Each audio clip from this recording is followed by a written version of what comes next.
Section 4.3, Compounds and Aqueous Solutions. We will be able to describe and write equations representing the dissociation of ionic compounds upon dissolution in water. Identify compounds as being strong electrolytes, weak electrolytes, or non-electrolytes from chemical formulas. Okay, an aqueous solution, we've already talked about this a little bit, is a solid compound that readily dissolves in water, is soluble in water. A compound that remains solid when mixed with water is said to be insoluble in water. So classic examples in my mind would be something like table salt. Table salt, TABLE, salt, or NaCl. If you add table salt to water, well, that goes into solution. It dissolves. It's soluble in water compared to something like sand.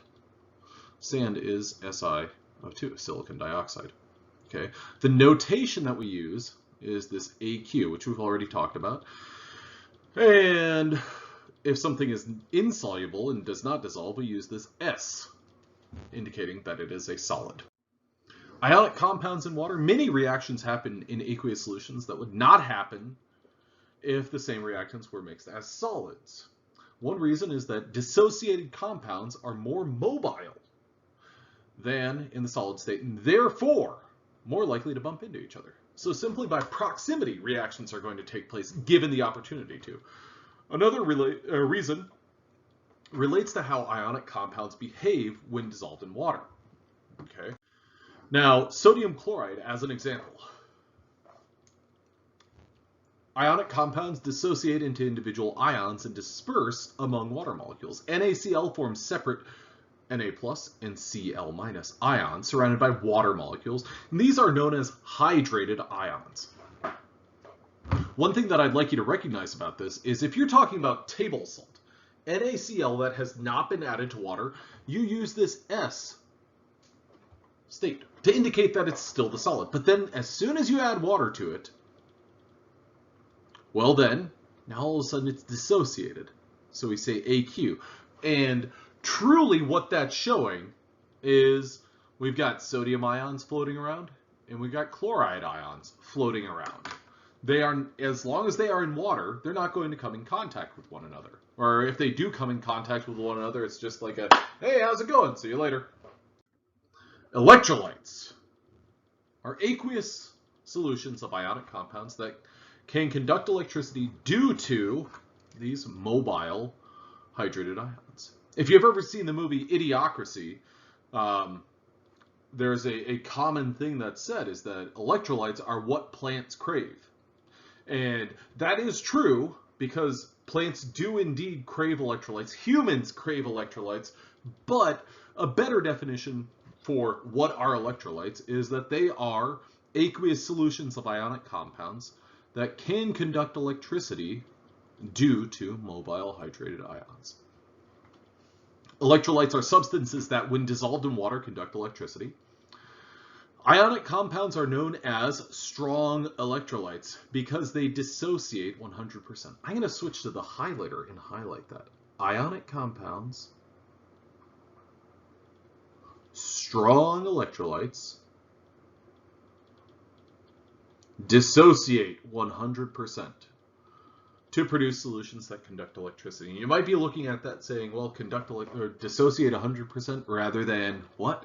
Well, rather than 50%, 60%, rather than not completely dissociating. So what this means is that if you took one NaCl formula unit and you threw it into water, it would dissociate. If you threw 100 into water, all 100 would dissociate because it's a strong electrolyte. Whereas if you took something that was a weak electrolyte and threw that into water, well, you wouldn't have that same 100% dissociation. Molecular compounds in water, by contrast, molecular compounds and most molecular compounds that dissolve in water form solutions that do not, not conduct electricity and thus are non-electrolytes. So I'm going to highlight this.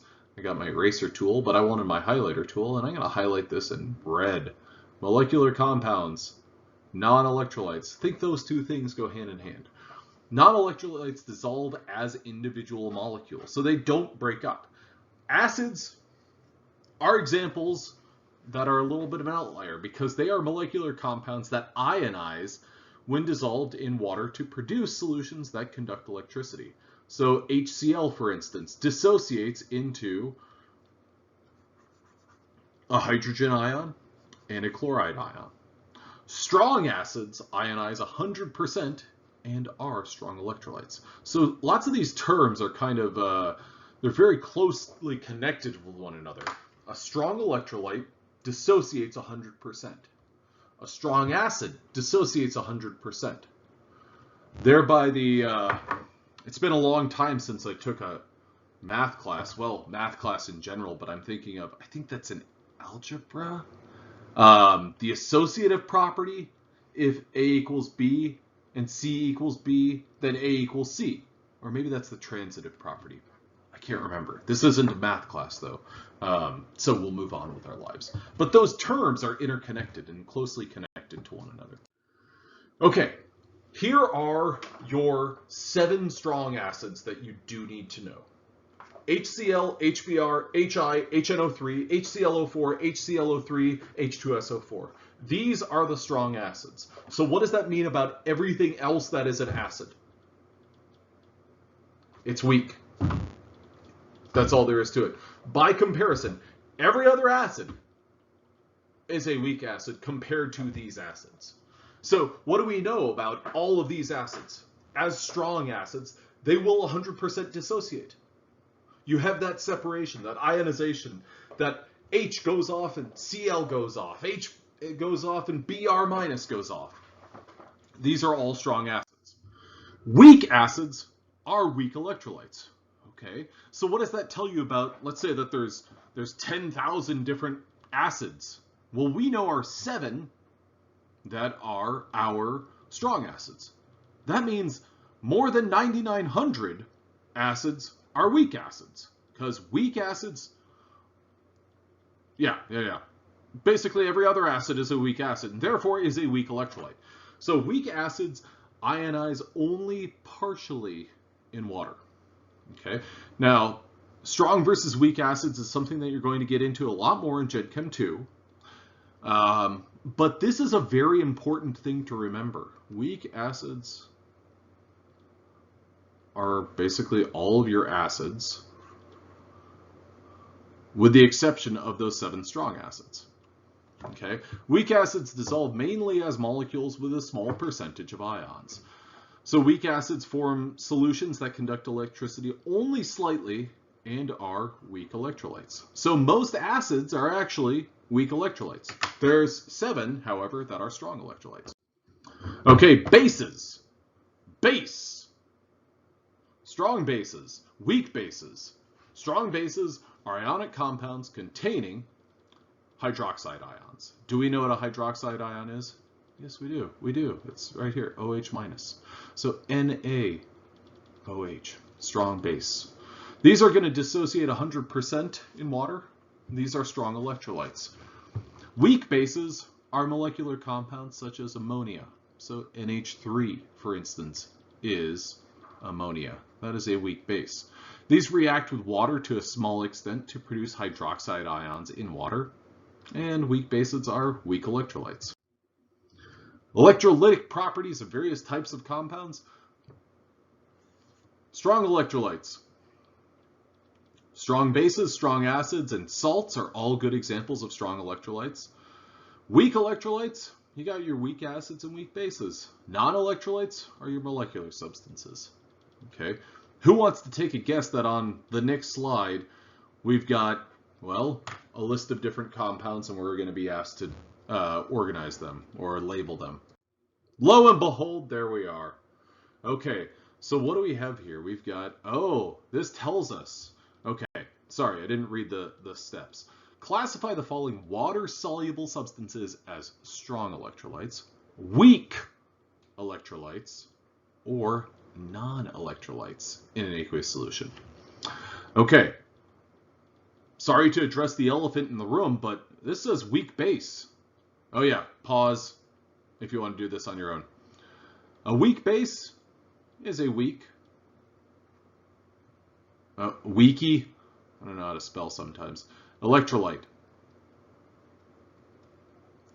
Okay, KOH, I'm just going from D on. KOH, strong. But strong what? Strong electrolyte, because it's a strong base. Electrolyte. HBr. HBr was an example of a strong acid, so it is a strong electrolyte. CaCl2.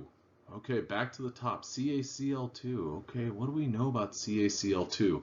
Well, what we can do is we can look at some of the other compounds that we've been talking about. And we can say, well, CaCl2 is a salt, and salts end up as strong electrolytes.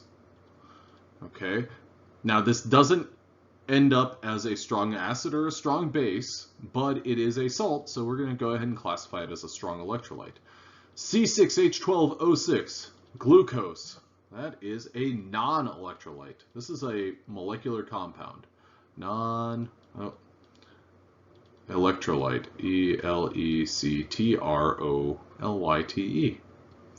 HNO2. Well, HNO2, that kind of looks like HNO3, but what's the difference between HNO2 and HNO3? Are they the same thing? No, they're not. They're not the same thing. Therefore, HNO3, which is a strong acid, HNO2 is not a strong acid. Therefore, it's a weak acid. Therefore, it's a weak electrolyte.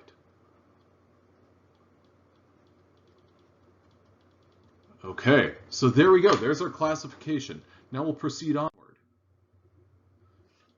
Yes, perfect. We did it. I knew we could do it, y'all.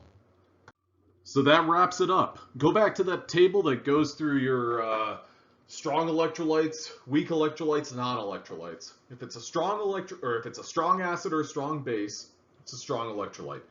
If it is a salt, it's a strong electrolyte. If it is a weak acid or a weak base, it's a weak electrolyte. If it's a molecular compound, it's going to be a non-electrolyte. I hope this was helpful. Sorry, this is a little bit longer video than I usually do, but it's got good info, I think. All right, on 3, 1, 2, 3, break!